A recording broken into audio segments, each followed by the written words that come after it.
Assalamualaikum warahmatullahi wabarakatuh. Bismillahirrahmanirrahim. Alhamdulillahilladzi hadana lihadza wa ma kunna linahtadiya laula an hadana Allah. Alhamdulillahilladzi manna 'alaina bi fadlihi al-'amim wa idh manna 'alaina bi Muhammadin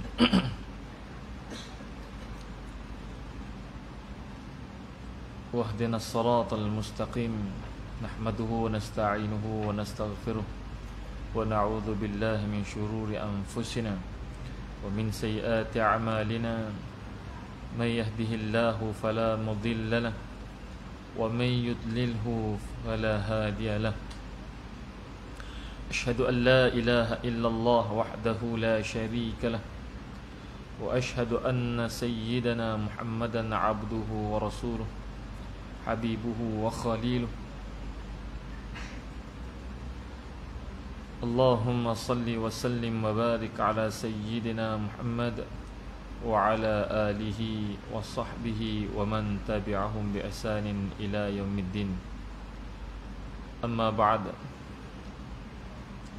فيا أيها المسلمون اتقوا الله أوصيكم ونفسي بتقوى الله فقد فاز المتقون قال الله تعالى في كتابه الكريم يا أيها الذين آمنوا اتقوا الله حق تقاته ولا تموتن إلا وأنتم مسلمون صدق الله العظيم. Yang saya muliakan Tuan Imam, seterusnya Jawatan Kuasa Surau An-Nur Bandar Puteri Kelang, tidak dilupakan yang diraikan para alim ulama, para tuan guru, para asatidzah, tuan-tuan, puan-puan dirahmati Allah Ta'ala Azza wa Jal.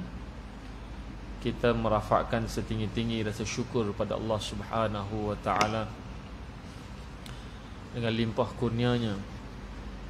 Kita masih lagi diberikan kesempatan oleh Allah Ta'ala untuk kita sama-sama menunaikan salat fardhu maghrib secara berjamaah.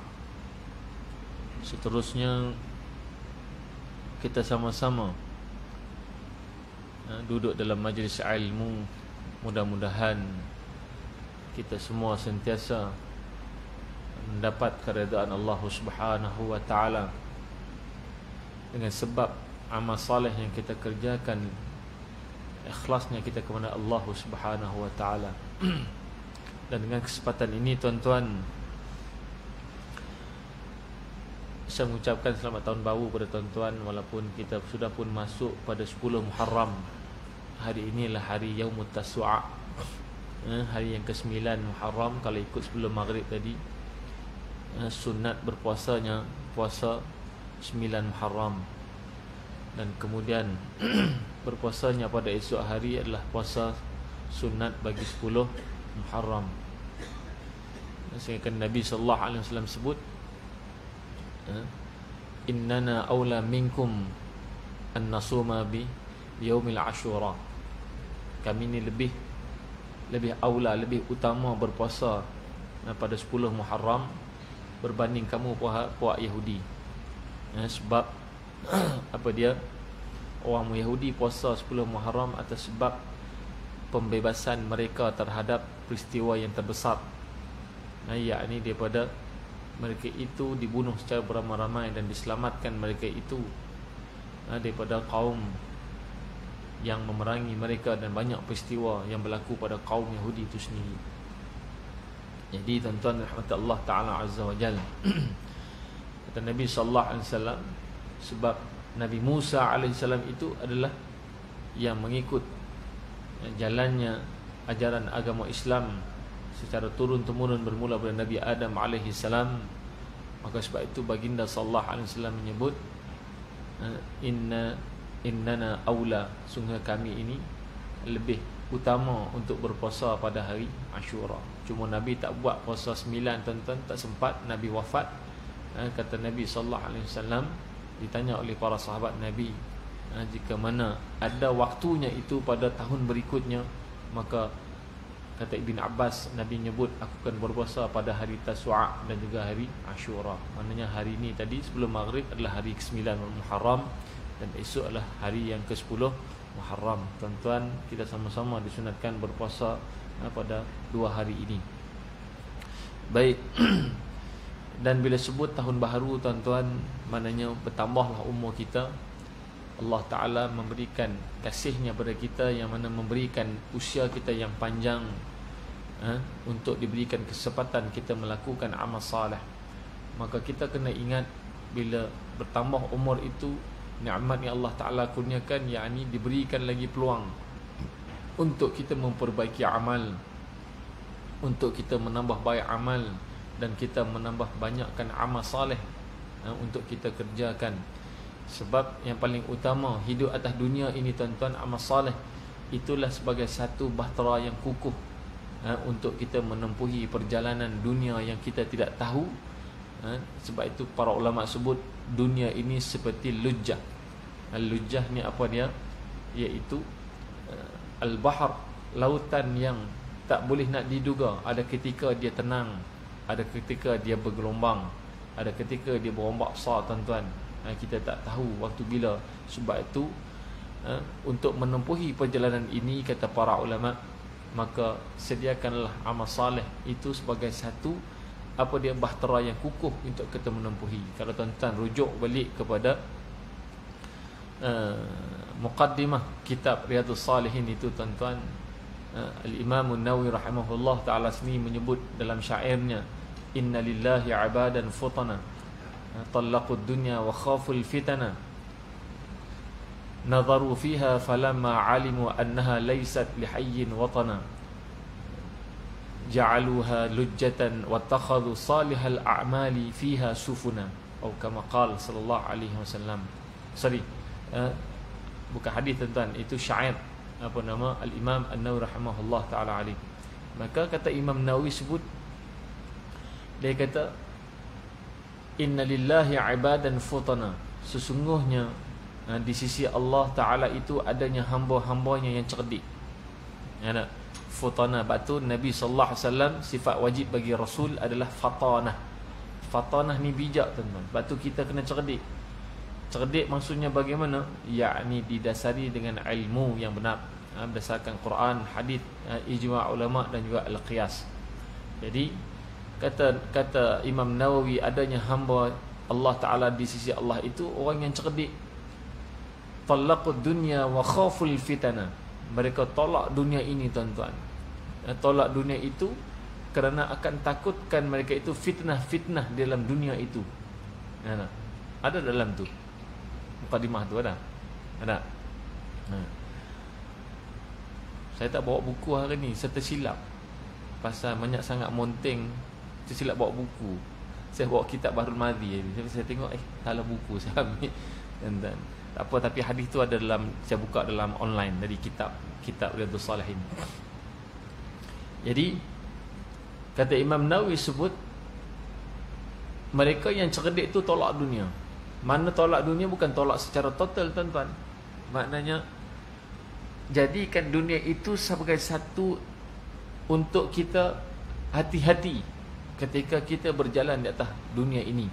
Sebab kita tak tahu, sebab dunia ini dipenuhi dengan fitnah-fitnah. Lagi-lagi mutaakhirin ini, tuan-tuan, banyak fitnah yang kita tak sangka pun, fitnah yang kita tak boleh nak duga pun.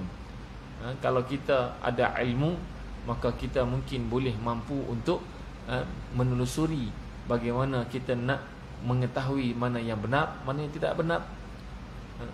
Maka kata Imam Nawawi disebut, nadharu fiha falamma alimu, dan orang yang cerdik ni bila dia nampak benda tu, nadharu fiha, mereka nampak dalam dunia ini, falamma alimu, dan bila mana mereka ketahui itu, annaha laysat lihayyin watana, maka KPI mereka tahu dunia ini bukanlah tempat menjadi tempat didiami bagi selama-lamanya. Laysat lihayyin watana, annaha laysat lihayyin watana, mana bukan tempat duduk selama-lamanya. Bumi ini akan musnah sebab dia fana, tidak kekal pun. Maka untuk menempuhi perjalanan yang begitu mencabar ini, maka pesanan Imam Nawawi melalui syairnya itu, dia kata apa? Dia kata, ja'aluha lujjah, maka jadikanlah orang yang cerdik ini, jadikan dunia ini ibarat seperti lujjah. Lujjah ini laut ataupun amwaj, ombak yang besar. Sebab kita tak tahu bila-bila sahaja ombak yang besar ini akan menghempas kapal bahtera kita. Sekiranya kapal bahtera kita tidak kukuh, maka kita akan karam dalam lautan dunia. Itu maksud dia. Jadi apa persiapan kita? Wattakhadhu salihal a'mali fiha sufuna. Maka yang dikatakan bahtera yang kukuh, yang kuat itu adalah amal-amal salih yang perlu kita kerjakan. Dan amal salih itu mestilah didasari dengan kefahaman daripada Al-Quran dan Al-Hadith. Macam mana faham Quran dan faham Hadith? Kita tak mengaji bahasa Arab, tuan-tuan. Kita tak mengaji Quran, usul tafsir tak mengaji, usul hadith kita tak mengaji. Jadi bagaimana yang katakan mengikutnya itu bittiba' dengan mengikut ahli fatwa. Maknanya kita ikut orang yang tahu dalam bab hukum hakam, yang tahu dalam bab akidah, dalam bab ibadah, dalam bab akhlak. Sebab itu kitab Riyadhus Salihin ini sendiri adalah kitab yang disebut oleh antaranya almarhum Dr. Al-Alamah Dr. Nuruddin Atir yang baru saja meninggal tuan-tuan tahun lepas. Apa dia kata? Kalau kita kata tasawuf, kitab tasawuf bagi Al-Imam Abu Hamid Al-Ghazali itu adalah kitab Al-Ihya Ulumuddin. Maka Imam An-Nawawi juga ada kitab tasawufnya, iaitu kitab Riyadhus Salihin. Tasawuf ni apa dia? Untuk membina akhlak. Sebab tu banyak hadis-hadis dalam kitab Riyadhus Salihin itu adalah di antara yang disusun oleh Imam Nawawi. Dia nak membentuk akhlak Islami, nak mengajar kita tentang bagaimana menjadi seorang yang saleh. Sebab tu dipanggil Riyadhus Salihin namanya. Dinamakan oleh Imam An-Nawawi sendiri kitab itu taman-taman bagi orang yang saleh. Kenapa dia kata taman-taman? Taman-taman itu diisyaratkan kepada siapa? Hadithun Nabi sallallahu alaihi wasallam. Sebab hadis ini sebagai satu jalan untuk membawa umat ini kepada melakukan akhlak-akhlak yang mulia. Maka menjadilah mereka itu di kalangan para salihin. Maka dipanggillah kitab tu Riyadhus Salihin. Sebab tu di awal kitab ini tuan-tuan, kalau kita lihat susunannya, pertama dia membentuk hati dalaman dulu. Semua dalam bab hati dalaman. Sekarang ni kita masih dalam bab At-Taubah, kan? Bab At-Taubah, hadis Ka'ab ibn Malik, panjang tak habis. Kita berhenti sampai mana? Sahabat Nabi Ka'ab bin Malik itu dia sampai di mana? Saya pun lupa dah. Hadis tu kita baca dah, tapi tak habis lagi. Ka'ab bin Malik, kan? 48. Oh, saya tak ada buku. Hadis tu saya baca hari tu. Tak apalah, saya ambil sikit sini. Ada. Mana?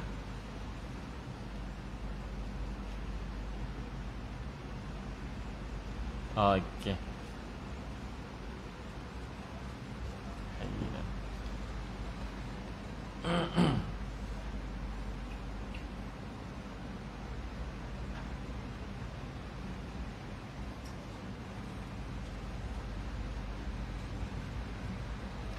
Yang meninggalkan isteri itu semua dah.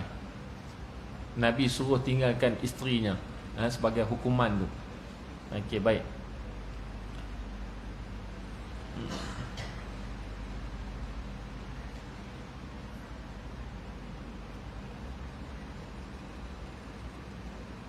Baik, saya ambil sikit depan tu. Lepas daripada peristiwa yang Nabi SAW memerintahkan Ka'ab bin Malik untuk i'tazil imra'atak, dia kata, pisahkan diri kamu daripada isteri. Maknanya tak boleh duduk bersama dengan isteri. Maknanya termasuklah, bukannya kata jima' saja, mana duduk dengan isteri pun tak boleh lah. Sehingga kan kata Nabi sallallahu alaihi wasallam menghantar utusannya itu untuk memberitahu kepada Ka'ab bin Malik supaya apa dia, untuk mengasingkan diri pada isteri. Lalu ahli keluarga Imam Ka'ab bin Malik radhiyallahu anhu ini memberitahu kepadanya, apa dia, kenapa engkau tidak meminta, dia kata, mintalah excuse kepada Nabi seperti Hilal ibn Umayyah, yang mana isterinya mendatangi baginda sallallahu alaihi wasallam kerana menyatakan tua dah dia ni, dia tak larat dah, tak ada siapa yang menjaganya, dan lagi pun dia itu seorang sahaja. Dan bahkan sehingga kan ke hari ini, saat ini dia kata apa dia, Hilal itu menangis kerana atas sebab dosa yang dia rasa, dosa yang dia lakukan ini adalah satu dosa yang betul besar di sisi Nabi sallallahu alaihi wasallam kerana tidak mengikuti peperangan Tabuk itu. Lalu kata Ka'ab bin Malik, wallahi la asta'dhinu fiha Rasulullah sallallahu alaihi wasallam, aku demi Allah, aku takkan minta izin pada Nabi sallallahu alaihi wasallam dalam perkara ini. Wa ma yudrini ma yaqulu Rasulullah sallallahu alaihi wasallam idza sta'zantuhu fiha wa ana rajulun syab. Lagilah dia dok berasa macam tak padan nak pergi minta dengan Nabi sallallahu alaihi wasallam, dan bila tahu pula bahawa dia itu rajulun syab, seorang lelaki yang muda, kuat, bukannya macam Hilal tua dah. Jadi dia rasa tak berbaloi, ataupun dia tidak rasa, bukan rasa tak baloi, dia rasa malu untuk minta kepada Nabi sallallahu alaihi wasallam. Falabithu ba'da dhalik 10 layalin. Kemudian berlalulah selepas daripada perintah itu pula tadi, perintah asingkan diri dengan Nabi, dengan isterinya diperintah oleh Nabi. Berlalulah apa lagi 10 malamnya, hatta kamalat lana 50 laylah, sehinggalah sempurnanya bagi kami itu 50 malam min haina naha Rasulullah sallallahu alaihi wasallam an kalamina, iaitu dalam tempoh 50 hari 50 malam tu tuan-tuan, tempoh pemulauan terhadap 3 orang ini tadi untuk tak boleh cakap, berurusan apa pun semua tak boleh. Atas sebab faktor kerana mereka ini tadi mengaku bahawa mereka tidak pergi ke peperangan Tabuk itu kerana sebab bukan kerana ada keuzuran yang dibenarkan, tetapi mereka mengakui kerana mereka itu adalah di kalangan orang yang terpengaruh dengan apa dia. Pertama, Ka'ab bin Malik ini, kalau kita baca awalnya, dia memiliki 2 kenderaan dalam masa yang sama. Sebelum ni tak ada pun 2 kenderaan, hari itu ada 2 kenderaan. Jadi nak tinggalkan harta ni susah. Dan kemudian pula kebun waktu itu sedang masak ranum, musang king, air, semualah, senang kata begitulah ibaratnya. Maka nak ditinggalkan kebun waktu itu pun rasa serba salah nak pergi perang Tabuk waktu itu. Kemudian kata Ka'ab bin Malik radhiyallahu anhu, dia kata, falamma sallaitu salatal fajri subha 50 lailatan wa ana ala dhahri baiti min buyutina. Waktu satu pagi ini, dia kata, aku menunaikan salat fardu subuh, salat fajar, dia kata, pada malam yang ke-50 itu, maknanya pagi yang ke 50, maksudnya begitu.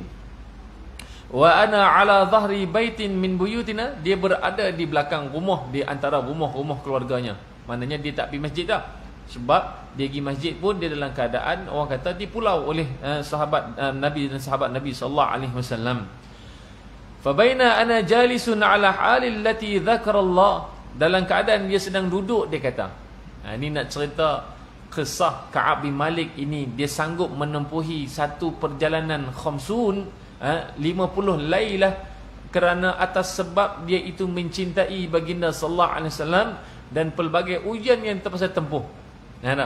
Dia tak berganjak, duduk tetap setia menanti apakah hukuman yang akan dikenakan terhadap dirinya yang seterusnya. Dia tetap setia, tuan-tuan. Nak sebutnya, inilah yang dibawa oleh Imam Nawawi, nak mengajar tentang kekuatan hati. Faham tak? 50 malam, tuan-tuan, yang kata 50 malam, kita hari ni rasa-rasa boleh tak tempuh perjalanan begitu yang di pulau. Kita ni tak dilayan, kita orang tak mau bercakap dengan kita. Kemudian pula Ka'ab bin Malik didatangi oleh satu laki-laki yang membawa satu surat daripada daripada bumi Syam, untuk mengajaknya berpindah, sehingga akan dikatakan tempat ini adalah tempat yang tidak selayaknya, sehingga akan engkau dipulaukan oleh laki-laki tersebut. Nasib baik, bukan kata nasib baik, ini nak menunjukkan kekuatan hati Ka'ab bin Malik terhadap agama Islam dan cintanya pada Allah dan Rasul, hingga akan tidak dapat diganggu gugat oleh orang lain dalam apa-apa jua keadaan. Sebab tu kalau kita tuan-tuan dalam keadaan kesepitan begitu, boleh jadi tak kita akan mudah terpengaruh dengan orang yang lain. Ini yang nak sebutnya, kalaulah kita ditimpa musibah tuan-tuan, timpa musibah, apa je musibah kita lalui, kena ingat Allah Ta'ala letakkan satu garis panduan dah. Apa garis panduannya? Duk baca surah Al-Mulk setiap malam, kata Allah kata apa? Alladhi khalaqal mauta wal hayata liyabluwakum ayyukum ahsanu amala. Allah nak tengok, Allah uji kepada kita ni, liyabluwakum ayyukum ahsanu amala, manakah amal yang paling baik. Maknanya kita walaupun macam mana sekalipun, dalam ujian yang paling berat apa sekalipun, kita kena dudukkan diri kita duduk atas jalan iman dan taqwa itu. Sebab itu iman taqwa ni benda yang satu perkara yang perlu kita ukur setiap hari. Iman taqwa boleh ukur tuan-tuan. Hari ni contoh kita kata, bangun pagi tadi subuh berjemaah tak? Kalau kata tak berjemaah kan, kita kata bangun subuh pagi tadi semayang subuh ke tak? Semayang subuh pukul berapa? Pukul 7, pukul 5.30 dah bangun dah, sebelum azan lagi bangun. Kita dah boleh. Lepas tu kita duduk malam ni, kita duduk sebelum tidur tuan-tuan, kita muhasabah diri. Itulah ukur, kayu ukur bagi menentu diri kita duduk tangga iman kita, duduk tangga mana. Pagi tadi subuh pukul berapa? Pukul 7. Kita kata dalam hati, teruk iman aku ni. Belum cerita berjemaah tuan-tuan, ni cerita secara basic, asas saja. Ada Zuhur tadi macam mana? Ada azan Zuhur tengah hari tadi, padahal tak ada buat apa pun, duduk di rumah aja hari Minggu. Jangan kata pergi masjid, kita kata cerita semayang dalam kat rumah ni. Apakah azan Zuhur tadi terus semayang Zuhur, ataupun duduk santai lagi, duduk tengok TV? Bukan kata tak semayang, pukul 3, 3.30 baru semayang Zuhur. Itu semua boleh diukur, nak menentukan iman kita tu masing-masing. Sebab tu muhasabah ni mustahak. Kalau kita tak pernah ukur begitu tuan-tuan, kita tak pernah sedar, sebab kita banyak ukur amal orang banding amal kita sendiri. Ini masalah kita. Kita ukur amal orang, tapi amal kita sendiri kita tak pernah ukur pun. Itu yang mustahak untuk kita lihat sejauh mana diri kita, iman kita duduk di tangga mana. Kalau iman kita lemah tuan-tuan, itu yang hari ini tak pelik kalau kita tengok keadaan orang bunuh diri, tak boleh nak terima. Sebab apa? Gagal dalam hidup, seolah-olah berputus asa daripada tali Allah Ta'ala Azza wa Jal. Duit tak ada, rezeki tak ada, bunuh diri. Itu tanda iman dan taqwa duduk yang paling bawah tangga, yang terlalu orang kata yang paling minimum, sehingga dia tidak pernah untuk meletakkan iman dan taqwa itu sebagai satu garis panduan untuk menentukan dia menempuh perjalanan hidup. Sebab tu iman taqwa ni tuan-tuan, mana datang, macam mana nak tingkat? Amal wajib. Sebab tu Imam Nawawi sebut dalam syairnya tadi, apa dia? Untuk dikatakan menempuhi perjalanan dunia yang penuh dengan sebagai lujah itu tadi, apa dia kata? Wattakhadhu salihal a'mali fiha sufuna. Jadikanlah amal salih itu. Amal itu maksud dia, bila kita solat, contoh solat fardu itu wajib, itu amal salih. Ukur amal salih itu, lemah amal salih itu, lemahlah kapal kita, bahtera kita untuk menempuh hidup dunia ini. Lepas tu sampai bunuh diri tuan-tuan. Berapa banyak orang bunuh diri PKP tuan-tuan, sebab tak ada duit, tak boleh bagi makan ke anak bini, tak boleh nak beli pampers dan sebagainya. Akhirnya mereka duduk pada keadaan yang zan pula pada Allah Subhanahu Wa Taala, sangka buruk pada Allah Taala pula. Tu iman yang paling teruk. Sehingga kan dia rasa, kenapa Allah Ta'ala ni jadikan aku miskin, aku tak ada duit. Orang kafir boleh pula Allah Ta'ala bagi duit banyak, boleh pakai kereta mewah, rumah besar. Aku hak sembah Allah Ta'ala 5 waktu sehari semalam, tak ada di kurnia pun. Maka terjebaklah dia kepada keadaan lemah imannya yang paling teruk sekali, di bawah tapak kaki kita boleh jadi. Itu yang kita khawatir. Sebab tu Ka'ab bin Malik radhiyallahu anhu, ketika mana ada menunaikan salat subuh di belakang rumah, di antara dikeliling rumah ahli keluarganya pada waktu itu, maka apa yang berlaku pada waktu itu? alal halil lati dzakarallah, adalah hal keadaannya itu sedang berzikir kepada Allah, ingat pada Allah. Qad daqat alayya nafsi wa daqat alayya al-ardu bima rahubat. Dia duduk berasa lagi apa? Daqa ini sempit, mudayyiq. Mudayyiq ini, mudayyiq itu sempit. Sempit kita kata. Dia rasa dia kata bumi ni yang luas patutnya kan, tapi rasa sempit je bumi ni. Tu maksudnya apa dia? Sebab dalam keadaan dia dipulau oleh Nabi SAW, dipulau oleh para sahabat. Asal dulu orang cakap dengan dia di bumi Madinah. Orang cakap pergi aswaq, pergi pasar-pasar Madinah, pergi suqul Madinah, pergi berjalan pasar Madinah. Sebelum ni elok je orang bercakap dengan dia, tegur. Tapi bila lepas kes yang berlaku ini, pemulauan terhadap Ka'ab bin Malik ini, apa yang berlaku? Seolah-olah orang yang duduk situ tak kenal dia. Dia rasa duduk di bumi yang begitu asing.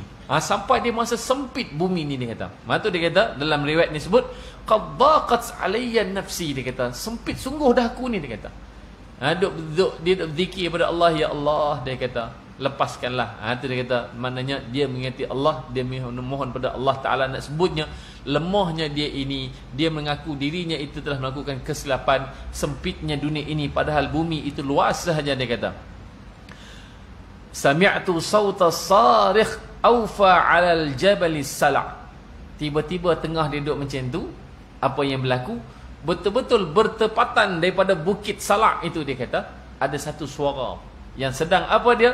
Menjerit bi'a'la sautihi, satu suara yang begitu kuat. Lagi-lagi waktu pagi hening subuh, tuan-tuan.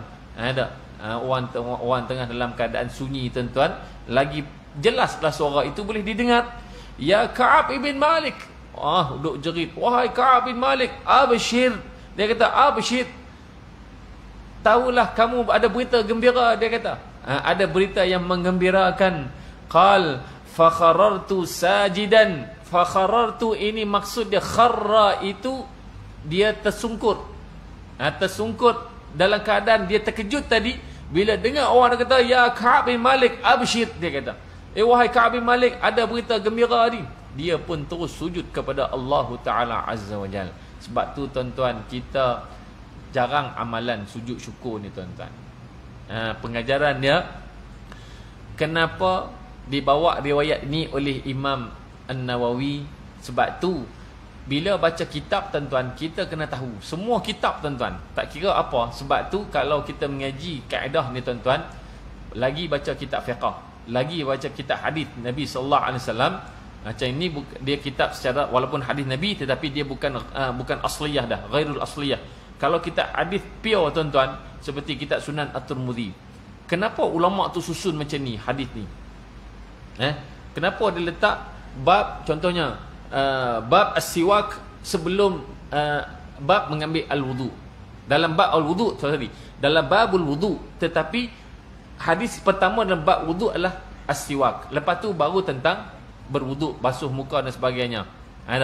Kenapa disusun begitu? Itu dipanggil usul yang perlu kita faham. Apa usul ulama ni dalam kitab ni dia nak bawa? Ini yang kebanyakannya orang bila baca kitab dia gagal faham yang ni. Mak Saleh kata reading between the line. Faham tak? Membaca dalam benda tu tak ada disebut. Benda tu tak disebut oleh siapa dia? Pengarang kitab. Tetapi kita kena faham apakah maksud penyusunan setiap bab ini oleh para ulama dalam kitab tu.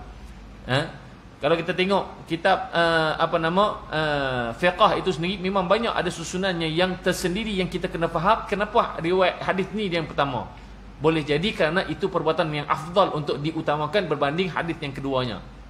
Dalam bab ni dipanggil turjumatul abwab. Sebab tu dalam buku hadis pula, orang yang mengaji hadis dia kena faham fiqh muhaddithin ni apa kaedah dia. Pertama iaitu dia kena faham fiqh muhaddithin, orang fiqh orang hadis ini adalah pertama berdasarkan zahir hadis itu. Yang kedua berdasarkan istinbat. Yang ketiga turjamah al-mursalah. Turjamah mursalah ini maksudnya apa rentetan hadis yang pertama dengan hadis kedua tu, apa kaitan dia benar tu, nasikh mansuh ke, jamak ke, apa ke, semua mukhtalif, ada bab mukhtalif hadis itu semua kena faham. Baru kita faham nampak apa fiqahnya. Kitab Riyadhus Shalihin ini begitu juga. Kenapa Imam Nawawi letak hadis dalam bab al-ikhlas itu duk yang pertama, kemudian bab at-taubah itu duk yang kedua? Tak? Mesti ada sebab. Jadi nak sebutnya, orang yang nak taubat ni kena ceritanya sungguh dalam bab ni. Al-ikhlas satu, ikhlas dalam amal. Dan hati kita yang kita bahas dah sebelum ni, bagaimana hati kita ni kena betul-betul apa jua amal kena ikhlas.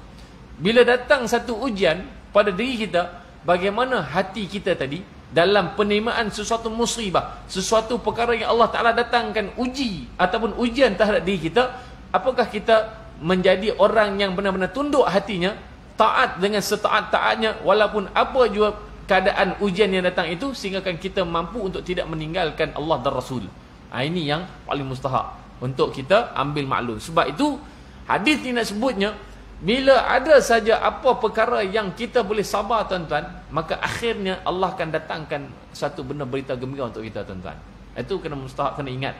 Kita sabar walaupun ujian ni kita rasa dah berat ni aku tak boleh. Ingatlah, yakinlah, pastinya ada berita gembira. Kalau tak di dunia, maka akhirat itu semestinya wajib ada tuan-tuan. Sebab tu kita beriman dan bertakwa ni tuan-tuan, kalau tidak ada keyakinan terhadap hari akhirat, perkara sam'ayat, perkara ghaibiat ni tuan-tuan, habis kita tuan-tuan. Kita buat ni walaupun kita tahu kita semayang 5 waktu, kita belum confirm lagi Allah Ta'ala bagi duit banyak. Ada di dunia ni. Kalau ikut fikir, tak boleh buat semayang lah. Ada, baik pergi usaha, pergi cari duit. Kata apa nama toke-toke Cina, apa mau semayang? Bukan Tuhan bagi duit. Dia kata, bukan Tuhan bagi duit, kita sendiri kena cari duit. Kalau you pergi jumpa itu toke bagi duit sama you, bukan Tuhan bagi duit, dia kata. Itu pandangan secara orang kata zahir, orang akal manusia yang tidak sampai makam ghaibiat. Betul tak? Mereka tidak yakin percaya dengan adanya hari kemudian. Kita kalau tidak ada keyakinan pada hari kemudian, begitu juga jadi kita tuan-tuan. Betul ada tak orang Islam, dia Islam tapi dia tak percaya pada hari akhirat? Ada. Betul amal dia, kita tengok keadaan hidup dia, orang kata punah ranah. Dari sudut agama itu rosak habis. Kerana apa? Didasari dengan kefahaman yang lebih kurang begitu mirip kepada orang kafir. Maka bila suara itu sampai tadi, aufa ala jabal Salak, betul-betul duduk datang daripada bukit Salak itu tuan-tuan. Kemudian bi'a'la sautihi, dengan suara yang betul, ya Ka'ab bin Malik abshir, qal fakhartu sajidan, maka dia pun tersungkur sujud kepada Allah Ta'ala. Bila kita dapat berita gembira tuan-tuan, apa saja tuan-tuan, sujudlah syukur. Itu nak menjadikan hati tunduk pada Allah Ta'ala. Walaupun sekecil-kecil nikmat tuan-tuan, apa nikmat sekalipun, hari ni orang kata apa nama, orang beri makan ni biasa. Ada kita kata, salahkah kita nak sujud syukur atas rezeki, walaupun kita orang kata benda tu biasa aja pun? Ya, tidak salah. Syukuri dengan atas nikmat Allah, dengan Allah Ta'ala datangkan rezeki yang orang kata tak semena-mena rezeki itu datang begitu. Sebab tu sujud syukur ni mustahak tuan-tuan untuk dilazimi. Kalau kita tak lazimi tuan-tuan, perkara besar pun kita payah nak sujud syukur, sebab kita tak lazimi dengan kebiasaannya. Wa araftu wa an qad jaa faraj, dia kata, dan sungguh dia kata aku yakin. Araftu di sini ai bil yakin, dia tahu dah bila datang orang yang dia hantar begitu tadi pergi cari dia itu, dia kata apa? An qad jaa, qad itu maknanya sungguh telah datang kepada aku faraj. Farajun, faraj bukan faraj kemaluan tuan-tuan. Faraj itu apa dia? Maksudnya ruang sudah terbuka. Itu maksudnya ruang sudah terbuka pada aku, kebebasan untuk apa dia, keluar daripada masalah ataupun pemulauan yang telah dia alaminya selama 50 malam. Azan lu insya-Allah.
La haula wala quwwata.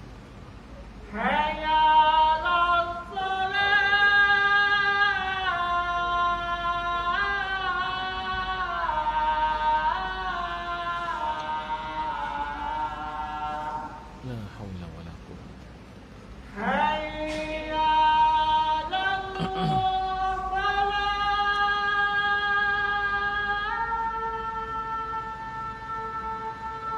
La haula wala quwwata.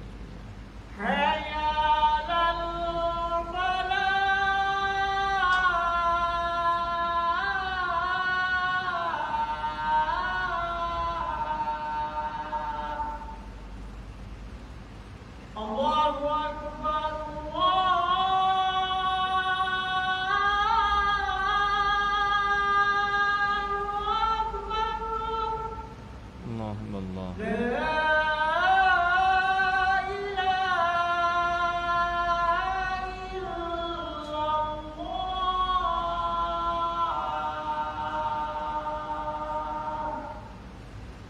La ilaha illallah Muhammad Rasulullah. Allahumma rabb hadhihi ad-da'wati at-tammati was-salat ati sayyidina Muhammad wa maqam.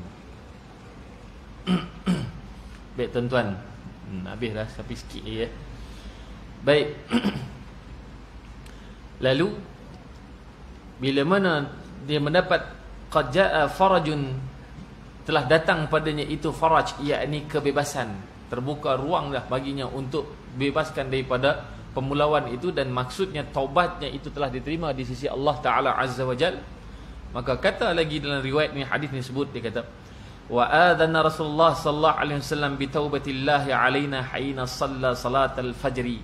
Maknanya Rasulullah sallallahu alaihi wasallam telah mendapat isyarat taubatnya diterima daripada Allah Ta'ala Azza wa Jal, dengan mengisyaratkannya pada kami. Wa dhahaba qibla sahibayya mubashirin wa raqadha ilayya rajulun farasan. Laki hak yang duk menjerit tadi tuan-tuan, dia naik kuda. Faras ini mana, farasan ni lelaki berkuda. Itu maksud dia. Okey. Lalu apa yang disebut wa raqadha ilayya, bergerak tergesa-gesa. Maknanya terkocoh-kocoh nak pergi jumpa Ka'ab bin Malik, nak beritahu berita baik ni. Sampai tahap nak tahap begitu.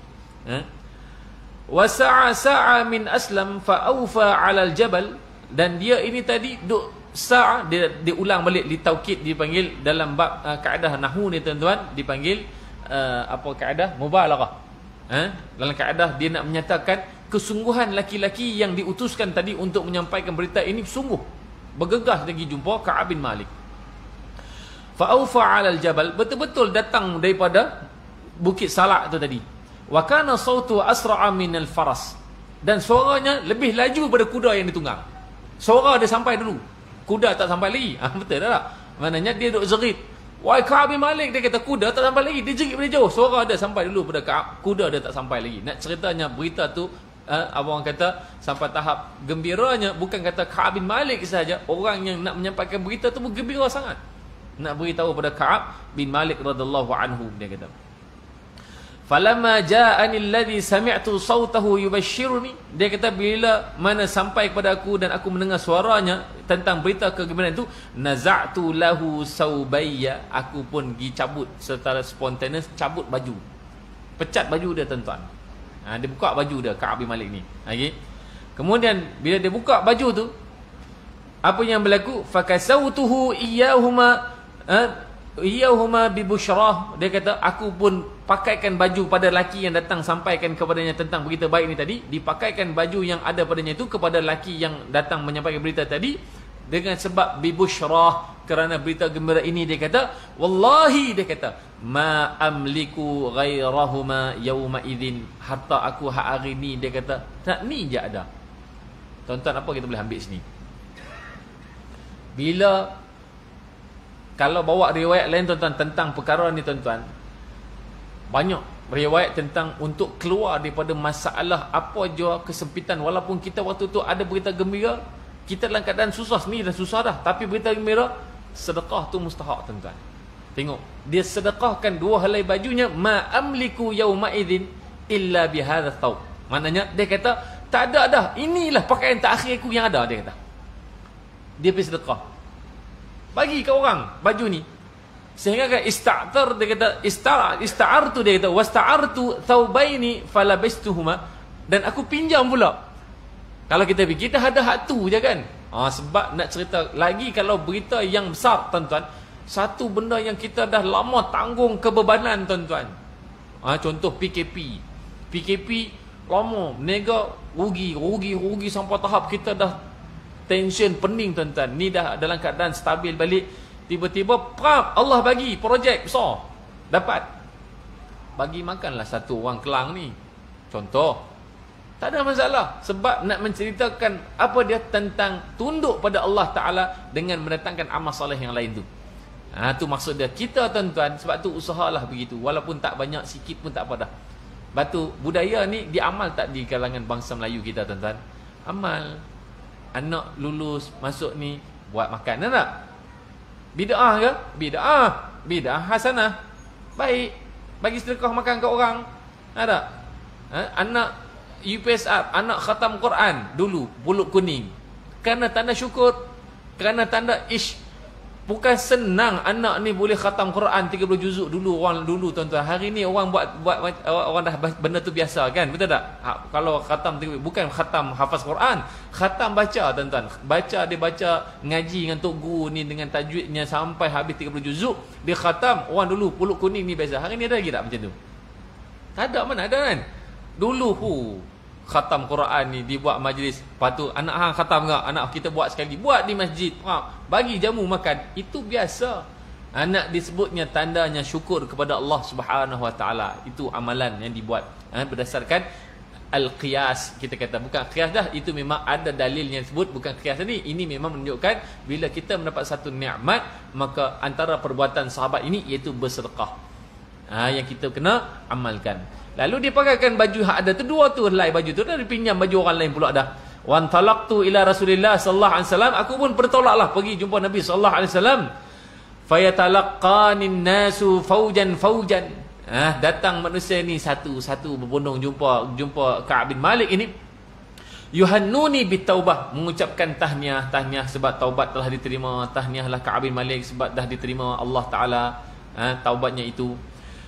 Yaqulun litahnika taubatullahi alaik, qala Ka'ab hatta dakhaltul masjid, bila mana sampai di masjid An-Nabawi, fa idza Rasulullah sallallahu alaihi wasallam jalisun haulahun nas, ketika itu Nabi sedang duduk bersama dengan para sahabat yang lain.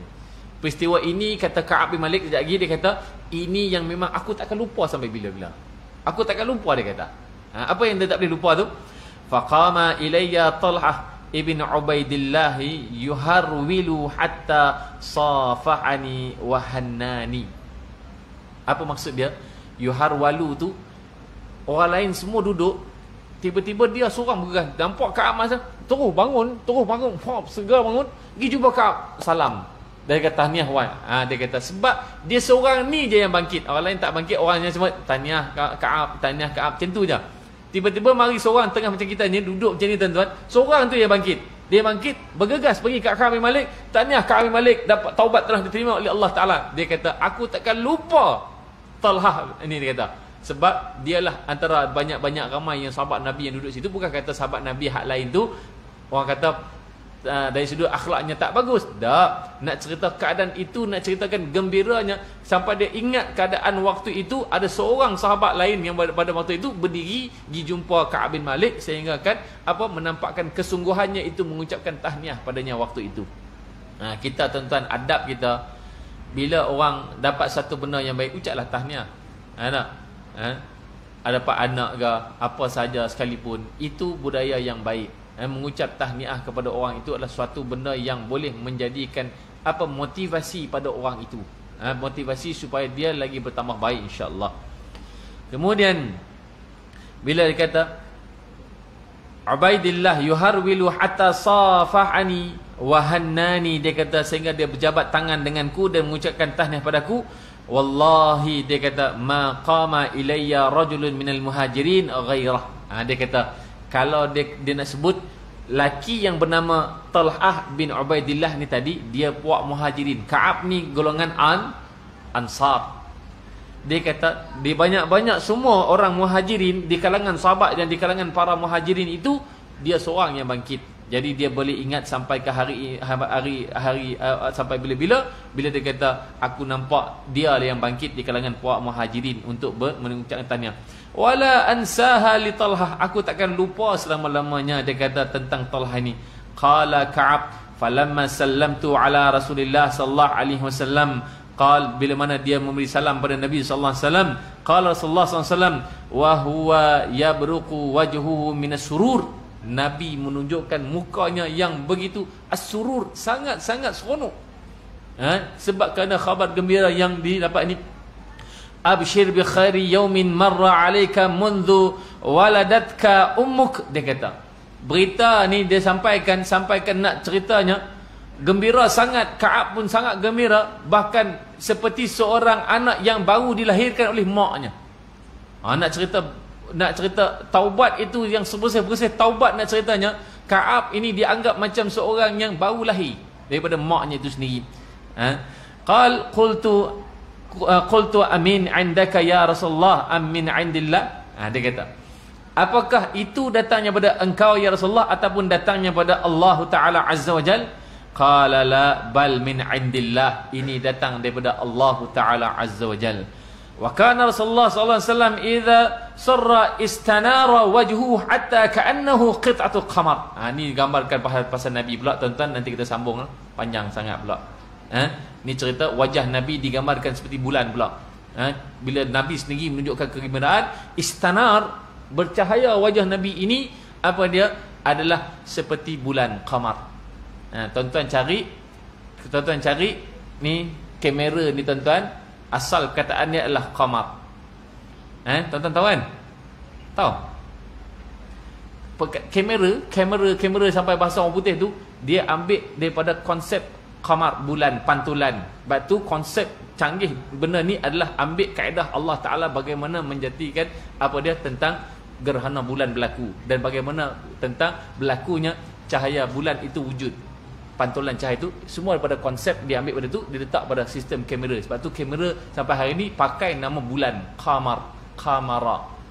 Wallahu taala alam. Nanti kita akan bahas tentang bagaimana sallallahu alaihi wasallam ini wajahnya yang berseri-seri dianggapkan istanara, bercahaya seperti bulan, qit'at qamar, sebahagian daripada bulan itu sendiri. Wallahu taala alam. Ada soalan nak tanya ke?